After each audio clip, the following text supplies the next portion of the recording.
So I quit a 500K per year job to go start a business at 22 years old. I was in sales. I was making a crap ton of money off of my sales, and I was offered the VP of sales position as well. So I was going to increase my income even more. And the reason I quit at the absolute height of my career was because I was 22 years old, I'm 23 now. I could have kept doing that and kept selling for this company and making a ton of money per year, and that's great. But guess what? If I decided to stop working at any point, if I decided to take 2 years off and go on a backpacking trip to Europe, or I had a kid and I wanted to take 3 months off to go and hang out with my new baby, the money would stop, right? Maybe I'd get a little bit of money from salary or whatever, but the money would stop, right?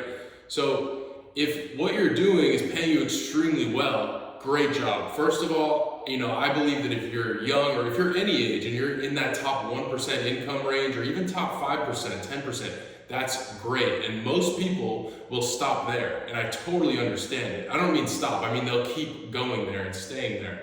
And I totally get it. Because listen, you're going to live a great life. It's going to be awesome.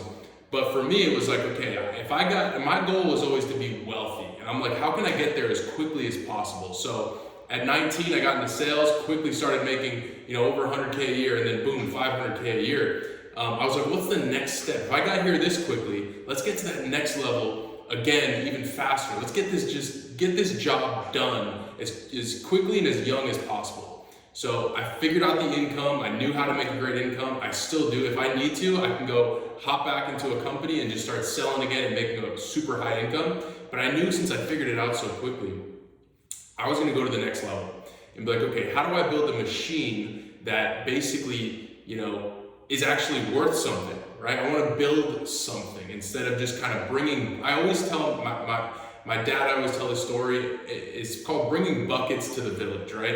It's like it's from the Cash Flow Quadrant, Robert Kiyosaki, great book. Absolutely recommend anyone watching this video to read it.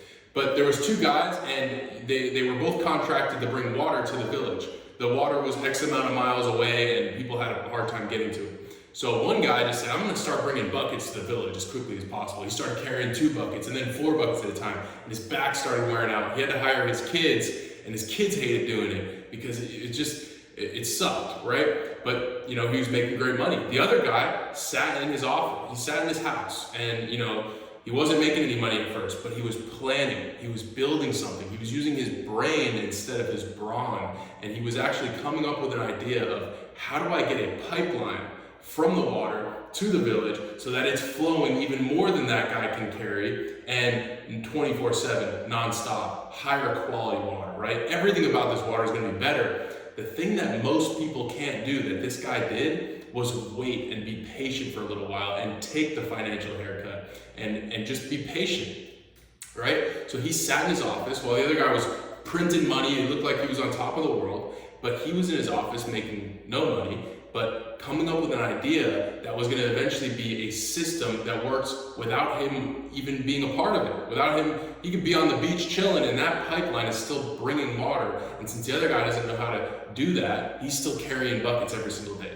So I always use that example of I was carrying buckets, right? Yeah, I made a great income. And 99% of people would look at my life and say, dude, I want that life. I want that life. What they didn't know was I was living in hotel rooms. I was living in Airbnbs 6 days a week, every week. I, couldn't keep my relationship stable. I never saw my family. Now, granted, I was 20, I was 19, 20, 21. I didn't have kids or anything, but I'm planning for the future. I'm going to have a family. That's the plan anyway. Or, even if I don't, I want to be able to, right? I want to have a life. I want to see, the other countries in this world. I want to see all the things that the world has to offer. There's so many beautiful places and just so many things to do. So yeah, people look at me, they're like, oh, he's a super hard worker. I always tell my guys, the teams that I manage, I'm actually super lazy, right? I'm only doing this because eventually I'm going to be done, right? And I'm only going to have to work because I want to, not because I have to. I'm still going to work. I love working. I love building things. But at a certain point, I can say, hey, I'm going to take the year off. Or I'm going to take December off and just take my family to wherever for Christmas and get them some awesome presents. And, I'm only working so hard because I'm lazy. So people are quick to judge. They're like, dude, you're working too much, you're wasting your 20s.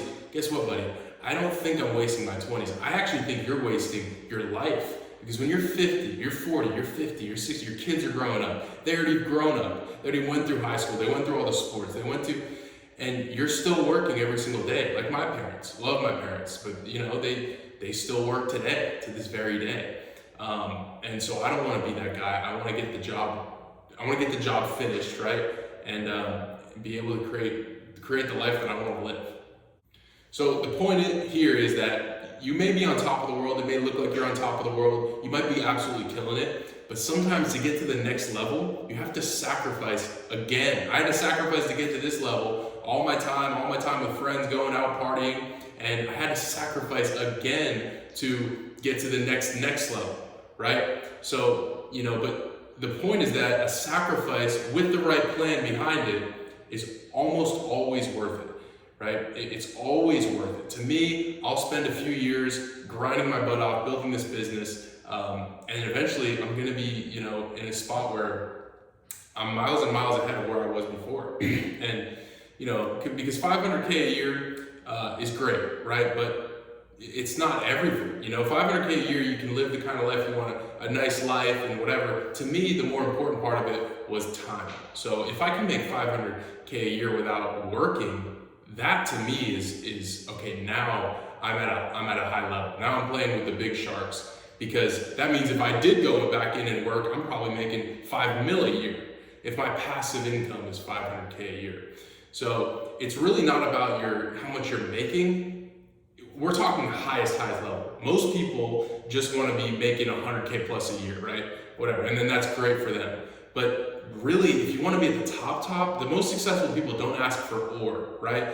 A lot of the people that haven't figured it out yet, they're asking or, right?